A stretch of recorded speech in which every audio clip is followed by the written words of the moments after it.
kalau nanti masuk periode 9 terjadi perubahan makna-makna energi yang dikeluarkan oleh masing-masing bintang. Ada yang tadinya buruk menjadi baik, ada yang tadinya baik menjadi buruk.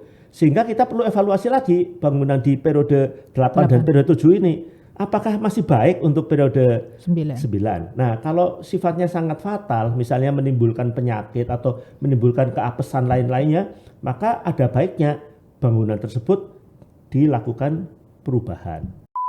Dan kejadian yang akan datang dekat ini adalah 5 Februari 2024. Nah, ketika posisi-posisi planet dalam galaksi matahari ini membuat satu sumbu, terjadilah perubahan-perubahan energi di permukaan bumi. Jadi pas kita nanti akan masuk pada pemilihan umum, itu pada bulan Februari di tanggal, kalau tidak salah tanggal 12 Februari itu dilakukan. Sebetulnya pada tanggal 5 Februari terjadi perubahan. Jadi perlu diketahui sebelum dan setelah adanya kampanye-kampanye, kemudian ada pemilihan, mungkin akan menarik bangunan mana yang kira-kira memberi keberuntungan lebih baik dan kurang baik.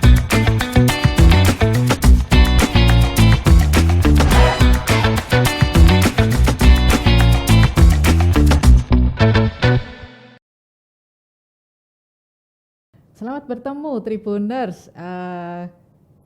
Sudah lama sekali kita tidak berbicara tentang Feng Shui di Tribun Jatim Network. Hari ini saya Indah Imawati, saya mengajak sosok yang biasanya rutin dan rajin mengisi Feng Shui.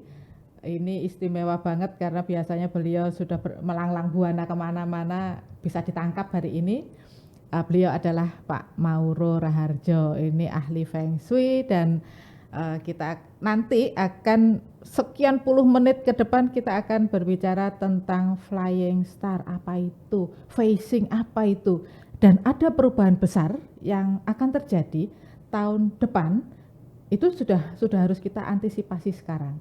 Nah, terima kasih Pak Mauro sudah hadir di sini. Ini waktu yang istimewa bagi kami, bagi Tribuners juga. Kita akan belajar, kami akan belajar sama-sama tentang Feng Shui. Bukan sekadar yang ini ruangan apa yang bagus, yang ini yang enggak, bukan itu. Kali ini kita berbicara jauh lebih luas ke depan karena ada perubahan besar yang akan terjadi. Perubahan seperti apa itu? Maka saya akan langsung ke Pak Mauro supaya tak salah begitu loh ya. Baik, selamat datang Pak Mauro di studio kami. Terima kasih sudah menyempatkan diri. Ini kami ingin menggali informasi sebanyak-banyaknya tentang Feng Shui dan ada perubahan besar apa yang sedang terjadi. Banyak yang belum memahami Pak Mauro. Minta tolong dijelaskan itu apa itu. Terima kasih Mbak Endah. Flying star itu apa, manfaatnya apa, silakan Pak Mauro. Ya, ucapkan selamat kepada para pemirsa Tribun News.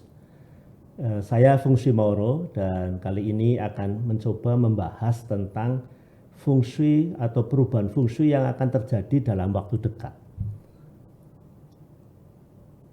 Ternyata Feng Shui itu ada beberapa metode.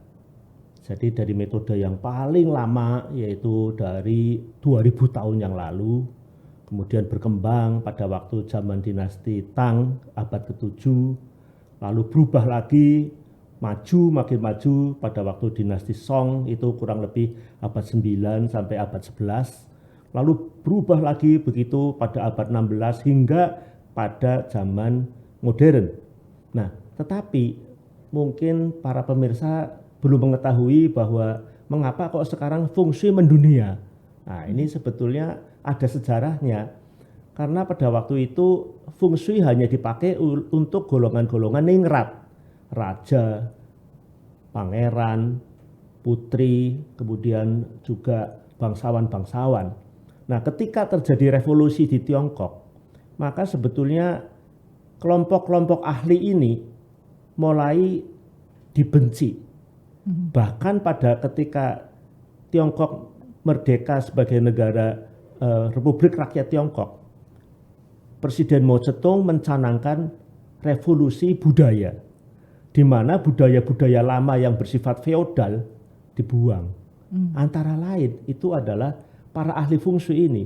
Sehingga di akhir tahun 70-an, para ahli feng shui yang begitu banyak lari dari Tiongkok menyebar ke seluruh dunia, baik ke tempat yang dekat yaitu Taiwan, Hong Kong, kemudian Singapura, Malaysia, lalu sampai ke Amerika, Eropa, Australia, bahkan sampai di Afrika. Nah, itu kejadian sekitar tahun 70-an. Barulah mereka juga berpraktek sebagai ahli feng shui dan menulis buku-buku feng shui dalam bahasa Inggris terutama, sehingga di awal tahun 80-an feng shui dikenal di seluruh dunia. Nah, ketika itu ada satu ilmu yang disebut metode feng shui bintang terbang atau flying star feng shui. Nah, di situ dikenal dengan Xian Kung Feising, ya. Nah, di Xian Kung Feising ini dikenal yang kita sebut dimensi waktu. Mengapa? Karena salah satu ilmu yang dipakai di dalam feng shui itu adalah astronomi. Sehingga perputaran matahari beserta bintang-bintang dan planet-planet yang mengelilingnya itu mengalami perubahan-perubahan. Orang Tiongkok dulu sudah melihat bahwa setiap 20 tahun beberapa planet bumi, kemudian Jupiter, lalu Saturnus, matahari, itu berada persis dalam satu dalam satu sumbu. Dan itu terjadi terakhir adalah pada tanggal 4 Februari 2004. Itu berarti 20 tahun? 20 tahun. Jadi kejadian sebelumnya 20 tahun sebelumnya. Dan kejadian yang akan datang dekat ini adalah 5 Februari 2024. Nah, ketika posisi-posisi planet dalam galaksi matahari ini membuat satu sumbu, terjadilah perubahan-perubahan energi di permukaan bumi. Nah, inilah yang dipakai di dalam perhitungannya, dipakai di dalam feng shui bintang terbang. Itu sebetulnya, dan sebentar lagi kita menyongsong dalam waktu kurang dari 1 tahun. Dan ini banyak dibicarakan oleh orang di seluruh dunia. Barangkali di Indonesia belum begitu keras gaungnya, ya.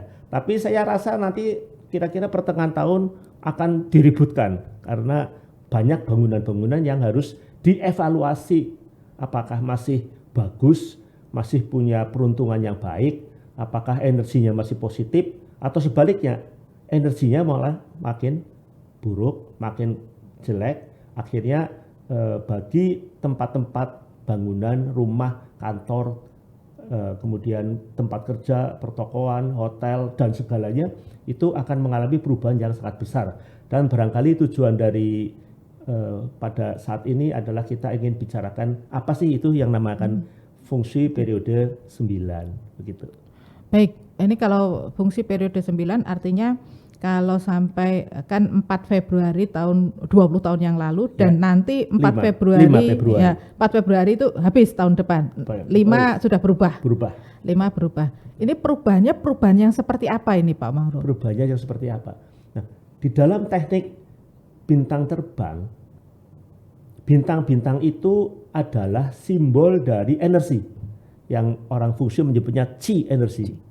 Nah, qi energi itu ada 9, 1, 2, 3, 4, 5, 6, 7, 8, 9. Masing-masing ada namanya. Kita untuk sederhana kita sebut saja bintang 1 sampai 9. Ya. Nah, bintang ini sebetulnya datang dari mana? Itu. Nah, perlu kita ketahui juga, ke-9 bintang itu asalnya itu adalah dari bintang biduk. Orang Indonesia mengatakan bintang biduk atau gayung, ya, bentuknya seperti gayung. Atau orang di Jawa mungkin mengenal dengan nama bintang 7, bahkan dipakai sebagai jamu bintang 7. Nah, bintang 7 itu adalah bintang biduk. Bintang itu disebut di bahasa Mandarin itu Peito, bintang utara. Bintang utara. Jadi rasi bintang utara itu kelihatan 7. Nah, bintang ini sebetulnya bukan 7. Karena yang kelihatan itu dari bumi ini hanya 7. Sebetulnya ada 9. Hanya saja yang 2 itu kemudian terlihatnya pada satu titik yang tidak bisa dilihat dari permukaan bumi. Jadi sebetulnya 9. Nah, 9 bintang inilah yang dipakai sebagai patokan untuk menghitung bintang terbang untuk periode 9. Nah, di dalam bintang ini dinamik sekali. Jadi kalau kita bilang periode 9, berarti bintang 9 itu paling sakti, yang paling baik, yang paling utama, yang mendatangkan banyak sekali peruntungan yang hebat. Dan artinya dengan kata ini, pada periode 8, maka bintang yang paling hebat adalah bintang nomor 8. Nah, setiap 20 tahun, bintang-bintang yang sudah lewat, itu akan mengalami kemunduran dalam pengertian positif negatifnya. Yang lama ditinggalkan makin buruk, begitu. Yang akan datang makin bagus. Jadi misalnya saja pada periode 8 ada yang disebut bintang 2, itu adalah bintang penyakit. Penyakit, bintang yang menyebabkan pengaruh besar kepada keberuntungan kesehatan manusia. Nah, setelah kita masuk periode 9, maka periode 2 akan muncul dalam waktu 2 periode yang berikutnya.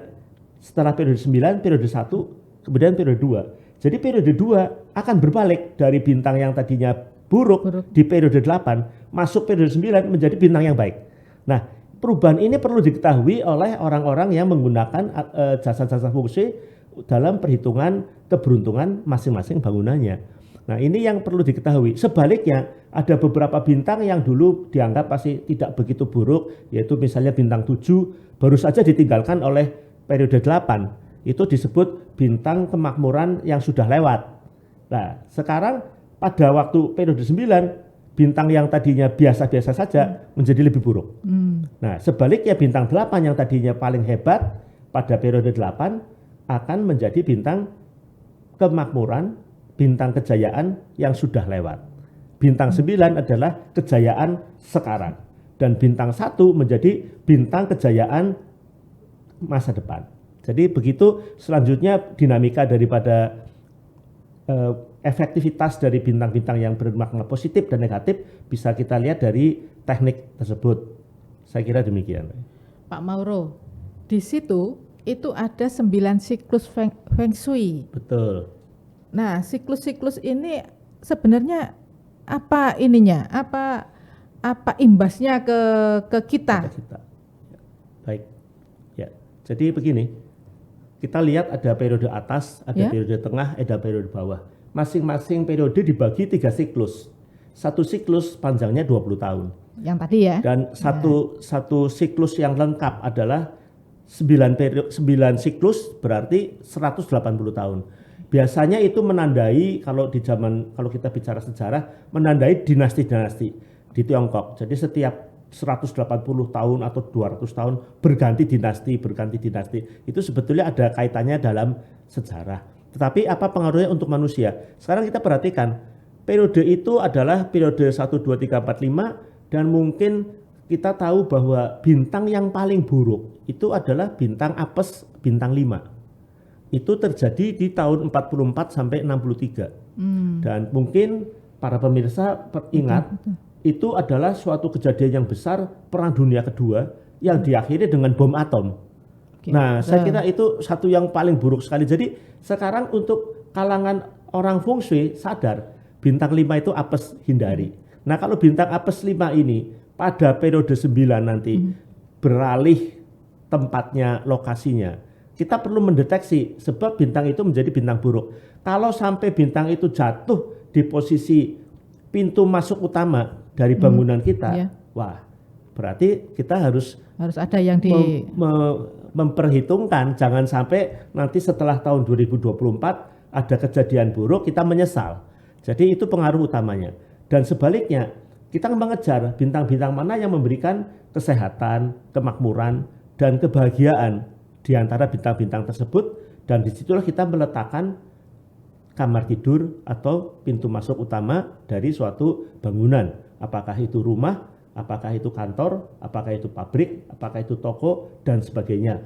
Jadi sebetulnya tujuannya kita perlu mengidentifikasi perubahan dari 8 ke 9 itu seperti apa, tepatnya bagaimana, dan apa yang harus kita perbuat untuk menghindari keapesan. Nah, pengaruhnya demikian. Dan sebaliknya, bukan hanya menghindari keapesan, tapi meraih kesuksesan untuk periode dari 2024 hingga 2044. saya kira. Berarti Pak Mauro, kalau itu saya berpikir begini, phasing ini kan logis sekali sebenarnya. Betul. Sudah runtut, sudah tertata. Nah, ini artinya ahli fungsi itu sebenarnya sudah tahu ketika periode 9 nanti tahun depan itu akan muncul mana yang beruntung, mana yang tidak beruntung. Nah, itu bisa dibuka sedikit bocorannya Pak Mauro. Baik, terima kasih. Ya, oke. Jadi demikian, kalau kita agak sedikit teknis, saya rasa nanti apabila pemirsa tertarik bisa melihat pada tayangan-tayangan berikutnya. Prinsipnya begini, satu kompas 360 derajat terbagi menjadi 8 arah mata angin. Nah, 8 mata arah angin itu, setiap arah mata angin, utara, timur laut, timur, tenggara, selatan, barat daya, barat, barat laut, dan utara, itu dibagi 3. Sehingga ada 24. 8 kali 3, 24 arah hadap pintu. Jadi bukan hanya hadap dari 8 arah mata angin yang kita kenal selama ini. Kalau kita bilang utara, itu ada utara 1, 2, 3. Terperinci, lebih rinci. Jadi kita harus tahu persis kira-kira pada satu arah hadap itu di sektor mana? Sektor yang pertama atau yang tepat utara yaitu sektor 2 atau sektor utara 3. Demikian untuk arah yang lainnya. Nah, setiap arah ini mempunyai pola-pola menurut teknik atau ilmu bintang terbang periode 9. Jadi ada 24 kedudukan gunung. Dari 24 kedudukan gunung sebetulnya untuk sektor 2 dan 3 untuk masing-masing arah kompas itu sama. Jadi sebetulnya setiap kompas itu terbagi menjadi periode sektor 1, kemudian sektor 2, 3 itu sama. Berarti bukan 24 persisnya, ada 16 varian. 16 varian. Nah, nanti para pemirsa akan bisa lihat saya termasuk varian nomor berapa, yaitu kalau utara sektor 1 atau 2, 3. Kalau timur laut 1 atau 2, 3. Nah, dari situ nanti bisa kita tinjau. Oh, pada periode 8, apabila bangunan itu dibangun pada periode 8, yaitu antara 2004 sampai 2020, akhir 2023, nah itu kita bisa lihat periode 8. Tapi bisa juga bangunan itu sudah dibangun sebelum tahun 2004, yaitu pada tahun 84 sampai tahun 2000, akhir dari 2003, yaitu periode 7. Ya. Jadi bangunan periode 7 dan bangunan periode 8 yang dibangun 40 tahun ke belakang, apabila tidak pernah mengalami perubahan, dia tetap berada di periodenya. Jadi misalnya bangunan periode 7 sampai sekarang tidak pernah direnovasi, dia tetap periode 7. Konfigurasi bintang-bintangnya tetap di periode 7. Tapi kalau dia mengalami renovasi yang cukup besar di periode 8, ya, bangunan itu sudah lahir kembali menjadi bangunan periode 8. Nah, lalu kan sekarang yang kita perlu tahu, kalau nanti masuk periode 9, terjadi perubahan makna-makna energi yang dikeluarkan oleh masing-masing bintang. Ada yang tadinya buruk menjadi baik, ada yang tadinya baik menjadi buruk. Sehingga kita perlu evaluasi lagi bangunan di periode 8 dan periode 7 ini. Apakah masih baik untuk periode 9? Nah, kalau sifatnya sangat fatal, misalnya menimbulkan penyakit atau menimbulkan keapesan lain-lainnya, maka ada baiknya bangunan tersebut dilakukan perubahan. Jadi intinya demikian, ada 16 konfigurasi dari arah hadap, dan masing-masing arah hadap itu akan kita bahas secara rinci dan bagaimana penerapannya, sehingga para pemirsa akan bisa mengetahui, oh ternyata bangunan saya makin baik di periode 9. Jadi saya tidak usah melakukan perubahan apapun. Nah, mungkin sebagian lainnya, wah ini sebetulnya bangunan saya masih baik. Tapi kalau saya melakukan perubahan di periode 9, semakin baik lagi, lebih hebat daripada baik. Jadi baik dan lebih baik. Dan ada juga yang mungkin melihat, wah ini kalau tidak saya ubah, bahaya. Mungkin tingkat suksesnya menjadi turun. Nah, saya kira seperti itu, sehingga kita nanti akan sampai kepada pembahasan seperti apa sih yang namanya periode 9, yang mana yang perlu diganti, arah-arah hadap yang mana. Dan untuk mudahnya nanti kami akan memberikan contoh-contohnya dan bagaimana penerapannya pada masing-masing rumah, baik rumah itu rumah kecil, baik rumah itu rumah sedang ataupun rumah yang agak besar dan termasuk apartemen atau mungkin juga bangunan-bangunan usaha seperti kantor atau pabrik, sehingga dengan contoh-contoh bagaimana menerapkan bintang periode 9 ini diharapkan para pemirsa akan mendapatkan banyak keuntungan dari informasi yang kami berikan. Gitu. Baik, berarti begini pemirsa, ini kan kali pertama Pak Mauro membuka untuk yang Flying Star periode 9. Nah, iya. Pada pertemuan-pertemuan berikutnya itu akan terperinci. Jadi sampai bangunan, kita berbicara tentang bangunan-bangunan segala macam, kemudian tentang politik juga enggak, Pak? Mungkin sekali ada yang tertarik di dalam hal ini karena mungkin memanfaatkan periode 9. Jadi pas kita nanti akan masuk pada pemilihan umum. Betul. Itu pada bulan Februari di tanggal, kalau tidak salah tanggal 12 Februari itu dilakukan. Sebetulnya pada tanggal 5 Februari terjadi perubahan. Jadi itulah. Perlu diketahui sebelum dan setelah adanya kampanye-kampanye, kemudian ada pemilihan, mungkin akan menarik bangunan mana yang kira-kira memberi keberuntungan lebih baik dan kurang baik. Jadi saya kira ditinjau dari aspek feng shui ya, bukan dari aspek politik pada khususnya, tapi mungkin ada kaitannya baik itu untuk tujuan berkampanye atau itu untuk bertujuan berdagang atau berusaha atau untuk tujuan-tujuan mendapat kesehatan atau terutama juga kebahagiaan. Saya kira akan menarik sekali untuk dibicarakan. Baik, nanti kita akan senggol-senggol itu perkara politik. Pasti menarik. Kalau bulan ini masih ayam tentrem begitu, bulan depannya lagi itu pasti lebih aneh. Makin ramai ya. Nah, ini Pak Mauro, tadi kan 9 bintang nih. Yeah. Nah, tadi Pak Mauro menjelaskan kompas itu terbagi atas 8 arah. Iya.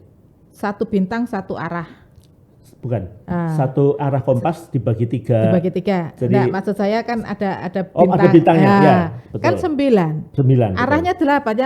Yang satu di mana? Bukan begitu. Jadi begini. Sebetulnya yang 1 itu ada di tengah, udah pasti ya. Okay. Jadi 8 arah kompas, 1 di tengah. Dan kalau kita tadi bicara masalah sektor, sebetulnya itu dalam kaitannya dengan pergerakan.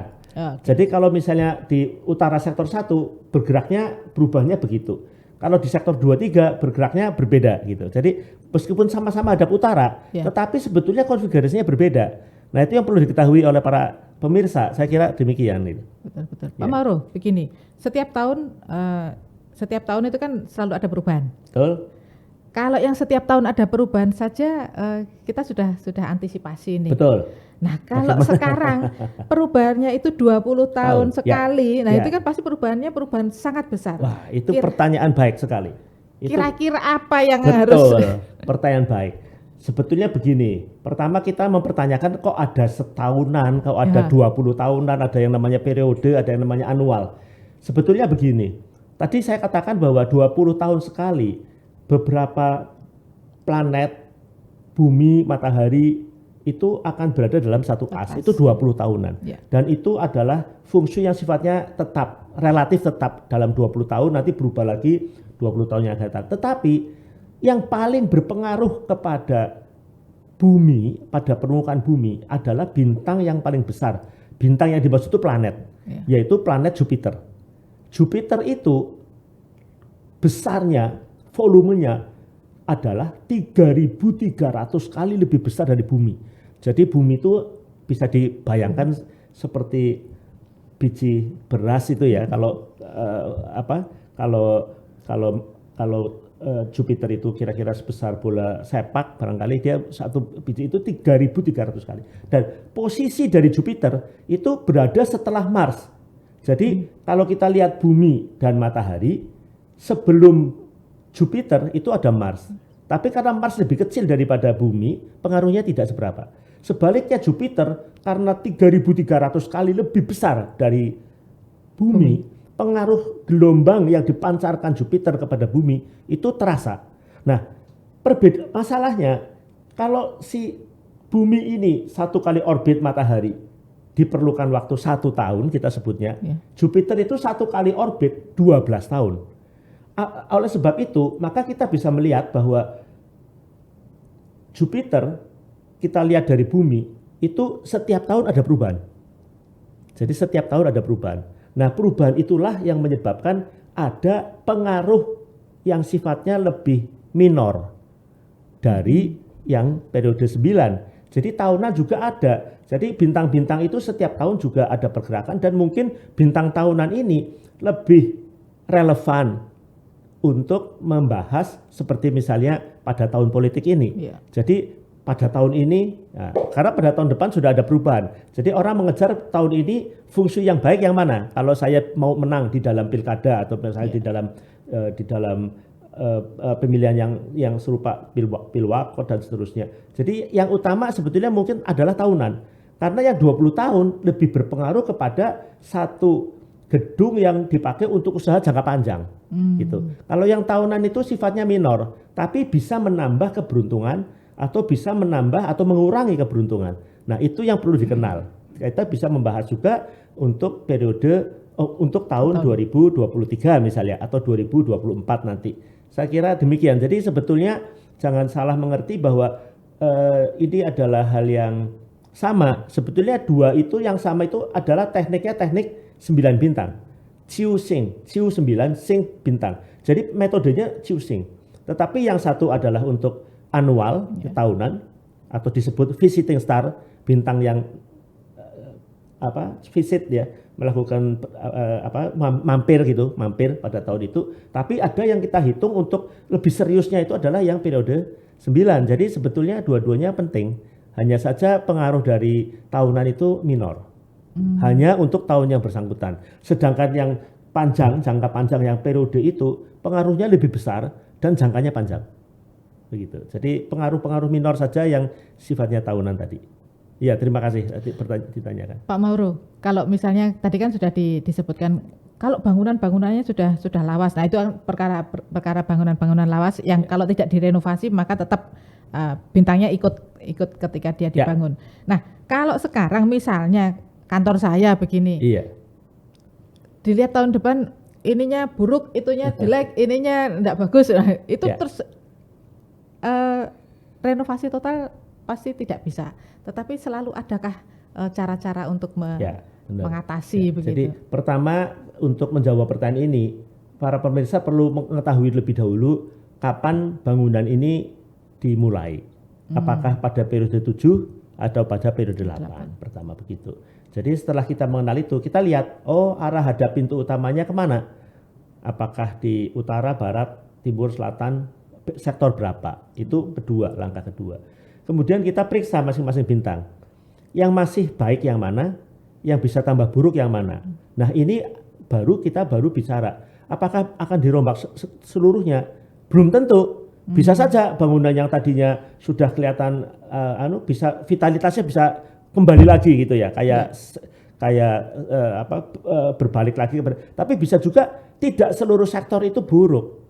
Mungkin hanya pada umpamanya kita sekarang berada di studio, bisa saja mungkin studio ini yang kurang bagus, jadi studionya dipindahkan, yang lainnya tidak perlu gitu. Jadi sebetulnya tidak berarti perubahan itu akan bersifat major changes, tidak berupa perubahan yang sangat besar pada bangunan. Kadang-kadang kecil, kadang-kadang tidak ada, kadang-kadang hanya memindahkan pintu masuk, misalnya tadinya pintunya di tengah, kita tempatkan di pinggir. Atau tadi di pinggir, mungkin di pinggir yang sebelah kanan, kita letakkan di pinggir yang sebelah kiri, atau di tengah. Jadi saya kira perubahan itu tidak otomatis bersifat besar.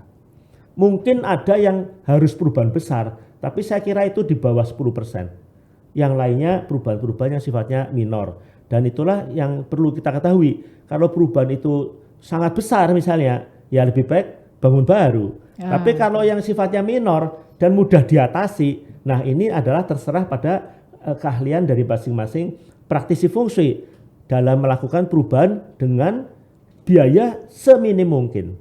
Saya kira demikian. Oke, Pak Mauro. Ini kalau fungsi itu kan kaitannya dengan apa ya, dengan sesuatu yang tampak begitu ya, dengan bangunan begitu. Tetapi itu dibaliknya itu kan ada keberuntungan, ada kegagalan, ada harus waspada. Ini sebenarnya secara psikologi apa namanya ya, manfaat yang saya rasakan itu apa kalau saya menggunakan fungsi itu? Terima kasih. Kita ini ibaratnya saya coba membuat analogi. kenapa sekarang laboratorium medical itu laris? Karena orang ingin tahu apakah fungsi ginjal saya masih baik, Oke. apakah ada hal yang buruk pada paru-paru, apakah jantung saya masih normal, dan seterusnya dan seterusnya. Nah, untuk apa sebetulnya kita lakukan itu? Untuk mengantisipasi. Kalau kita lihat semuanya baik, kita tetap berjalan enak. Kalau kita tahu bahwa ginjal kita makin buruk, tentunya kita mengantisipasi dengan menjaga kesehatan ginjal. Sehingga fungsi seluruh badan itu bagus. Demikian pula di dalam fungsi. Untuk apa kita mengetahui ada yang buruk, ada yang baik? Sebetulnya kalau kita tahu lebih dulu sebelum periodenya masuk, sebelum suatu tahun masuk atau periode baru masuk, kita sudah mengantisipasi. Sehingga kita tidak menyesal kalau suatu ketika kita misalnya mengalami, kalau di dalam ilmu kesehatan katakanlah, wah ternyata ginjalnya makin parah. Nah, kan menyesal. Tapi kalau kita tahu sebelumnya, mungkin kita bisa perbaiki ginjalnya, kita obati, bisa sembuh seperti sedia kala. Tentu saja semua fungsi akan berjalan dengan baik. Kalau fungsi badan berjalan baik, maka orang akan sehat. Demikian pula di dalam fungsi. Kalau bagian-bagian yang kira-kira akan diperkirakan, diantisipasi akan buruk, kemudian dilakukan perbaikan atau revisi atau kita sebut dibangun itu direnovasi, tentu saja hal-hal yang buruk yang mungkin terjadi bisa kita eliminasi. Nah, itu saya kira jawabannya. Baik. Itu berlaku juga untuk tempat kerja, pabrik. Semua. Segala macam. Semua, baik itu tempat kerja atau tempat tinggal. Ya, jadi dan juga banyak sekali hal-hal yang bisa dibahas mengenai hal tersebut yang mudah-mudahan sangat bermanfaat untuk kita di dalam kehidupan kita sehari-hari sebetulnya. Dan dengan cara demikian kita berusaha menghadirkan informasi-informasi yang bermanfaat bagi mereka yang tertarik dengan ilmu feng shui. Ya, saya kira demikian. Pak Mauro, ini kalau saya lihat nih, Pak Mauro itu kan sejak berpuluh-puluh tahun, enggak tahu sejak 83. Sejak 83 itu berarti 40 sejak tahun tepat. Periode 9, periode 8, periode 7. Periode 7 Mari. Sejak periode 7 itu kan acek begitu ya. Betul. Kemudian setiap tahun juga mengeluarkan buku. Betul, sekarang lebih cenderung membahas di dalam artikel ataupun mungkin di dalam YouTube. Begitu. Atau kami masukkan dalam Instagram. Kalau yang spesial untuk yang tahun depan itu ada membuat buku sedang kami susun satu buku yang berjudul Fungsi Periode 9. Fungsi Periode 9. Iya, dengan tema mengubah energi rumah atau energi bangunan untuk mendapatkan keberuntungan. Mengubah energi untuk memperoleh keberuntungan. Mengubah energi. Kalau perubahan itu misalnya dibocorkan setiap kali kita bertemu begitu, bolehkah? Kenapa tidak? Okay. Selama ini berguna untuk manusia, masyarakat, seluruh umat manusia, saya rasa ini adalah tujuan saya memberikan informasi-informasi yang diperlukan. Jadi kami malah senang sekali kalau itu bisa dimanfaatkan. Baik, Tribuners coba ini janjinya Pak Mauro. Jadi tiap kali nanti ada beliau datang lagi ke studio, nanti kita akan membahas itu sampai nanti pada akhirnya periode 9 bisa kita hadapi dengan lebih percaya diri begitu, karena kita sudah tahu lebih dulu. Begitu. Nah, Pak Mauro, minggu depan atau pertemuan berikutnya kira-kira akan membahas apa supaya Tribuners berikutnya tahu. Setelah ini kita akan membahas apa sih sebetulnya fungsi periode 9. Apakah itu tepatnya apa gitu. Barangkali dengan 1-2 contoh sehingga lebih jelas. Ya, kita hanya bicara bahwa tahun 2024 akan masuk pada perubahan fungsi, yaitu fungsi periode 9. Sebetulnya seperti apa bentuknya? Contohnya mana gitu? Saya kira kita akan masuk ke situ dulu. Bisakah misalnya teman-teman Tribuners di luar sana itu pengen tahu, pengen bertanya, kemudian mereka menuliskan di YouTube-nya Silakan. Tribun Jatim Network, kemudian nanti Pak Mauro membahas mana yang perlu digali, mana yang perlu dijelaskan begitu. Betul. Nah, silakan saja menulis pertanyaan-pertanyaan di sana. Kalau misalnya mereka menunjukkan denah rumahnya begitu. Mungkin agak tidak kalau bisa dilakukan itu nanti biasanya kalau ada pertanyaan yang sifatnya memerlukan penjelasan lebih panjang, itu nanti kita jadikan konten aja. Oh begitu. Karena supaya tidak hanya yang bersangkutan mengetahui jawabannya, tetapi juga bisa dibagikan kepada yang lainnya yang juga mengalami hal yang serupa. Oh, baik. Terima kasih. Nah, Tribuners, itu perbincangan kita. Ini baru sekelumit, ini hanya pembuka. Karena berikutnya Pak Mauro akan berbagi tentang perubahan-perubahan besar yang akan terjadi. Nanti juga akan kita singgung-singgung juga lah gimmick-gimmicknya itu tentang politik yang kalau lagi hangat bulan-bulan depan begitu. Nah, kita senggol-senggolkan sambil belajar dulu seperti apa. Kemudian nanti ketika perguliran perpolitikan kita makin hangat itu kita sudah tahu dulu karena belajar dari pengalaman yang lalu. Baik Tribuners, terima kasih atas kebersamaan kita. Terima kasih Pak Mauro sudah hadir di studio. Kita akan bertemu lagi seperti janjinya pada pertemuan-pertemuan berikutnya, belasan kali ini nanti akan membahas utuh. Silakan Tribuners menuliskan pertanyaan-pertanyaan. Nanti akan dipilih oleh Pak Mauro dan nanti akan dibahas apabila ini pas dengan konten yang akan kita bahas. Baik, itu saja. Terima kasih. Saya pamit. Sampai bertemu lagi dengan Pak Mauro dan Fungsi.